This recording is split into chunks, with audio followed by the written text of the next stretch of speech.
Hi friends, എല്ലാവർക്കും മല്ലുസോക്കിലേക്ക് സ്വാഗതം. അങ്ങനെ നടികർ സിനിമയുടെ ട്രെയിലർ നമ്മൾ വിട്ടുപോയതാണ്. അപ്പൊ ഇപ്പൊ എനിക്കൊരു 3 ദിവസമായിട്ടുണ്ട് ആ ഒരു ട്രെയിലർ വന്നിട്ട്. അപ്പം ലാൽ ജൂനിയറിന്റെ പടമാണ്, പിന്നെ നമ്മുടെ ടോവിനോ തോമസ്, പിന്നെ നമ്മൾ ഇതിന്റെ ടീസർ ഓൾറെഡി നമ്മുടെ ചാനൽ നമ്മളത് ഇട്ടിട്ടുണ്ട്, റിയാക്ട് ചെയ്തായിരുന്നു. അപ്പൊ നമുക്ക് അന്ന് നമ്മൾ പറയാനുള്ളത് ഇതിന് ഫുള്ള് കളർഫുൾ ആയിരുന്നു അല്ലേ. നമുക്കൊരു തല്ലുമാല ആ ഒരു സിനിമയുടെ ആ ഒരു ടൈപ്പായിട്ടുള്ള ഒരു പടമായിട്ട് തോന്നിയായിരുന്നു. ടോവിനോ തോമസ് ഇതിനകത്ത് ഒരു സൂപ്പർ സ്റ്റാർ, ഒരു ഫിലിം ഇൻഡസ്ട്രിയായിട്ട് ബന്ധപ്പെട്ട ഒരാളാണെന്ന് ഇതിനകത്ത് കാണിക്കുന്നുണ്ടായിരുന്നു. പിന്നെ അദ്ദേഹം കുറച്ചു നാളത്തേക്ക് എല്ലാം വിട്ടു പോകുന്നു അല്ലെ, സിനിമയിൽ നിന്നും സോഷ്യൽ മീഡിയയിൽ നിന്നും എല്ലാം മാറി ഇരിക്കുന്നു എന്നൊക്കെ ഇതിനകത്ത് പറയുന്നുണ്ട്. പിന്നെ അന്നേരം ഉണ്ടാകുന്ന കുറച്ച് ഇഷ്യൂസ് ഒക്കെ ആയിട്ടായിരുന്നു നമുക്ക് ഈ ഒരു ടീച്ചറിനകത്ത് ഫീൽ ചെയ്തത്. ഇപ്പൊ ട്രെയിലർ വന്നേക്കുന്നത് ഇപ്പൊ മറ്റന്നാൾ സിനിമ റിലീസാണ്. അപ്പൊ അതിനു മുമ്പ് നമുക്ക് ഇതിന്റെ റിയാക്ഷൻ ചെയ്യണമെന്നുണ്ടായിരുന്നു. അപ്പൊ നമുക്ക് ആ ട്രെയിലർ കണ്ടു നോക്കാം.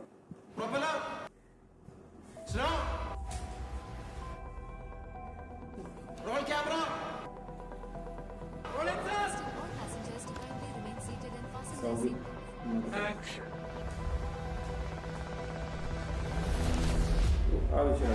പക്ഷെ സർക്കാർ ഈ തൊപ്പിയും കാക്കിയും അണിയിച്ച് എന്നെ ഇങ്ങോട്ട് കെട്ടിയെടുത്തിരിക്കുന്നത് എനിക്ക് മുമ്പ് വന്ന ചില ഊച്ചാളി പോലീസുകാരെ പോലെ സാറിന് ക്ഷൗരം ചെയ്യാനാണ്. Muhammad Shakir is inflated, highly inflated.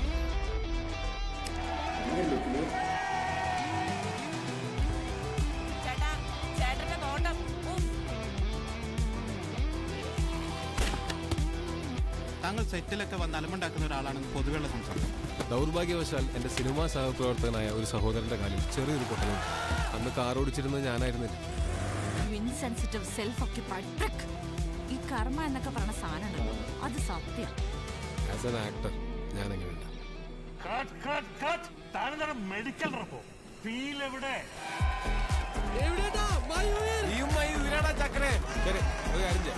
ഞാൻ നാട്ടിൽ ചെന്നിട്ട് മാസ്റ്റർ ക്ലാസ് സബ്സ്ക്രൈബ് ചെയ്യാം, അല്ലാണ്ട് ആക്ടിംഗ് ഒക്കെ ആയിട്ട് പഠിക്കണോ? Good morning. ഞാൻ പഠിക്കല്ലോ. എന്റെ ആദ്യത്തെ 3 പടം സൂപ്പർ ഡൂപ്പർ ഹിറ്റ് ആയിരുന്നോ? ഒരെണ്ണം ഇൻഡസ്ട്രി ഹിറ്റും. അത് ചെയ്തത് ഞാൻ തന്നെയല്ലേ? ആദ്യത്തെ 3 സൂപ്പറായിരുന്നു. ഞാൻ എന്ന് സൂപ്പർ സ്റ്റാറായി അന്ന് തന്റെ പണി പറഞ്ഞു. ഈ സിനിമ എന്ന് പറയുന്നത് ഒരു ചരിത്രം.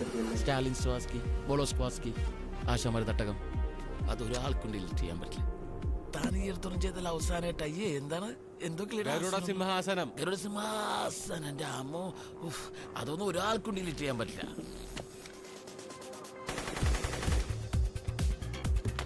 പിന്നെ ചില സിനിമകളിലൊക്കെ ലാലേട്ടൻ വിരലുകൊണ്ട് അഭിനയിക്കുന്നു എന്നൊക്കെ പറയണം. അങ്ങനത്തെ ഐറ്റംസ് ഉണ്ട്. അങ്ങനെ സ്കോപ്പുകൾ എന്തെങ്കിലും ഉണ്ടെങ്കിൽ പറയണം. അത് ഈ സീനിലല്ല, സ്കോപ്പ് വന്നിട്ടൊന്ന് പറഞ്ഞു.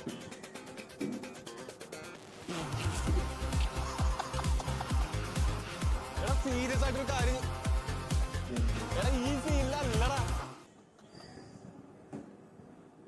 ടീച്ചർ കണ്ട ആ ഒരു ഫീൽ തന്നെ ആയിരുന്നു നമുക്ക് പറയാനുള്ളത്. ഫുള്ള് കളർഫുൾ അല്ലേ. മാത്രമല്ല ഇപ്പൊ മലയാളത്തിൽ ഒരുപാട് ചേഞ്ചസ് സംഭവിച്ചിട്ടുണ്ടല്ലേ.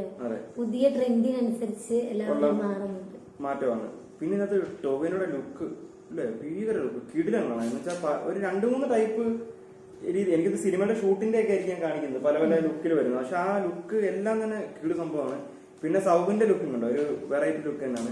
എനിക്ക് തോന്നുന്നു ഇതിനകത്ത് സിനിമയെ പറ്റി കുറെ ഇതിനകത്ത് പറയുന്നുണ്ട്. ആ സിനിമയെ പറ്റി പറയുന്നത് എനിക്ക് സൂപ്പർ സ്റ്റാർ ആയതിനു ശേഷമുള്ള പുള്ളിയുടെ തകർച്ചയും ഇല്ലേ, അതിനുശേഷമുള്ള ഈഗോ പ്രോബ്ലം ഒക്കെ ആയിരിക്കാം. അപ്പൊ എനിക്കൊന്ന് കുറെ ഇതിനകത്ത് മലയാള സിനിമയിൽ തന്നെ ഒരുപാട് ട്രോളുന്ന സംഭവങ്ങളൊക്കെ ചിലതൊക്കെ നമുക്ക് കേൾക്കുമ്പോൾ തന്നെ അറിയാം, ഇത് സംഭവം ഇങ്ങനെ ട്രോളുന്നതാണെന്നുള്ള ട്രെയിലറിനകത്ത് തന്നെ വെക്കണം. അപ്പൊ എനിക്കൊന്ന് സിനിമയിൽ ഇതിനെക്കാട്ടി കൂടുതലും മലയാള സിനിമയിലെ പലരെയും പറ്റി ട്രോളാൻ ചിലപ്പോൾ ചാൻസ് ഉണ്ട്.